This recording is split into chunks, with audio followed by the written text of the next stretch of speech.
टोकियोच्या गजबजलेल्या रेल्वे स्टेशनवर उभं राहून एका 5 वर्षांच्या मुलाकडे पाहिलं तर आपलं डोकं चक्रावून जातं. हजारो लोकांची ये-जा सुरू असते, पण तिथे शांतता असते. तो छोटा मुलगा आपल्या आईच्या शेजारी शांत बसलेला असतो. त्याच्या हातात मोबाईल नसतो, तो कशासाठी हट्ट करत नसतो की आरडाओरडा करत नसतो. हे दृश्य पाहून मनात पहिला विचार येतो की आपल्या घरात मुलं एवढा गोंधळ का घालतात? नक्की ही जपानी मुलं इतकी समजूतदार कशी काय? आपल्याला वाटतं की जपानी पालक खूप कडक असतील, पण सत्य मात्र याच्या अगदी उलट आहे. तिथल्या पालकांचं एक वेगळं मानसशास्त्र आहे, ज्याला ते इकुजी म्हणतात. याचा अर्थ मुलांवर फक्त शिस्त लादणं नव्हे, तर त्यांच्यावर मायेनं संस्कार करणं. आपणही आपल्या मुलांवर संस्कार करतोच, पण जपानी पद्धतीत असा काय वेगळेपणा आहे की ज्यामुळे त्यांची मुलं जगातील सर्वात शांत मुलं मानली जातात? हेच आपण आजच्या या भागात समजून घेणार आहोत. हा व्हिडिओ शेवटपर्यंत नक्की पहा, कारण यात अशा काही गोष्टी आहेत ज्या तुमच्या मुलांच्या वागण्यात जादुई बदल घडवू शकतात. आपल्याकडे मुलांनी ऐकलं नाही की आपला आवाज आपोआप वाढतो. आपण त्यांच्यावर ओरडतो किंवा त्यांना शिक्षा करतो. पण विज्ञानानुसार जेव्हा आपण मुलांवर ओरडतो तेव्हा त्यांच्या मेंदूचा तार्किक विचार करणारा भाग पूर्णपणे बंद होतो. ती मुलं एकतर घाबरतात किंवा मग आपल्यावर उलटून बोलू लागतात. जपानी पालकांचं यावर एक सुंदर प्रशिक्षण असतं, ज्याला ते शियुकू म्हणतात. यातला पहिला आणि सर्वात प्रभावी नियम म्हणजे स्किनशिप. जपानमध्ये मुलं 10 वर्षांची होईपर्यंत आपल्या पालकांच्या जवळ झोपतात. त्यांना वारंवार जवळ घेणं, कुशीत घेणं, यामुळे त्यांच्या मनात एक खोल सुरक्षिततेची भावना निर्माण होते.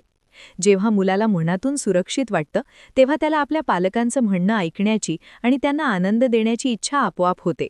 दुसरा महत्त्वाचा बदल जो आपण आजपासूनच करू शकतो, तो म्हणजे मुलांवर लांबून ओरडण्याऐवजी त्यांच्या जवळ जाणं. आपण स्वयंपाकघरातून किंवा दुसऱ्या खोलीतून मुलांवर ओरडत असतो, पण मुलांसाठी तो फक्त एक त्रासदायक गोंगाट असतो. त्याऐवजी त्यांच्या जवळ जाऊन गुडघ्यावर बसून त्यांच्या पातळीवर येऊन जेव्हा आपण त्यांच्या नजरेला नजर भिडवून शांतपणे बोलतो, तेव्हा आपलं बोलणं थेट त्यांच्या हृदयाला भिडतं. याच संवादातून त्यांना मेवाकूची शिकवण दिली जाते, ज्याचा अर्थ आहे इतरांना त्रास न देणं. आपण अनेकदा म्हणतो की मी तुला शेवटचं सांगतेय, धावू नकोस. पण त्याऐवजी, बाळा, तू असा धावल्यास खालच्या मजल्यावरील आजोबांना त्रास होईल ना? असं जेव्हा आपण प्रेमानं सांगतो, तेव्हा मुलांमध्ये इतरांबद्दल सहानुभूती निर्माण होते. या संपूर्ण प्रवासात गमन म्हणजेच संयम खूप महत्त्वाचा आहे. मुलाने हट्ट केला की आपण चिडतो, पण जपानी पालक स्वतः शांत राहून मुलाला त्याच्या भावना हाताळायला शिकवतात.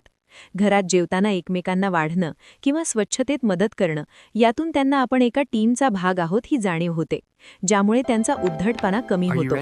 म्हणूनच तिथली 7-8 वर्षांची मुलं स्वावलंबी होऊन एकटी प्रवास करू शकतात. शेवटी एक गोष्ट कायम लक्षात ठेवा की पालकांची पाठ हे मुलांचं पहिलं पाठ्यपुस्तक असतं. आपण जे करतो तेच मुलं शिकतात. आपल्याला जर शांत मुलं हवी असतील तर आधी आपल्याला शांत व्हावं लागेल. आजपासूनच एक छोटा प्रयत्न करून पहा.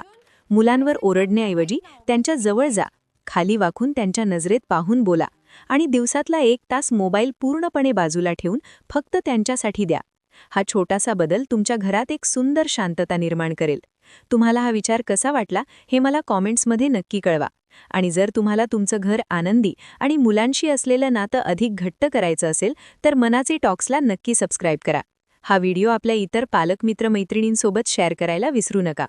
पुन्हा भेटूया अशाच एका मनाला स्पर्श करणाऱ्या विषयासह. तोपर्यंत आनंदी रहा आणि मुलांसोबतचा प्रत्येक क्षण मनापासून जगा.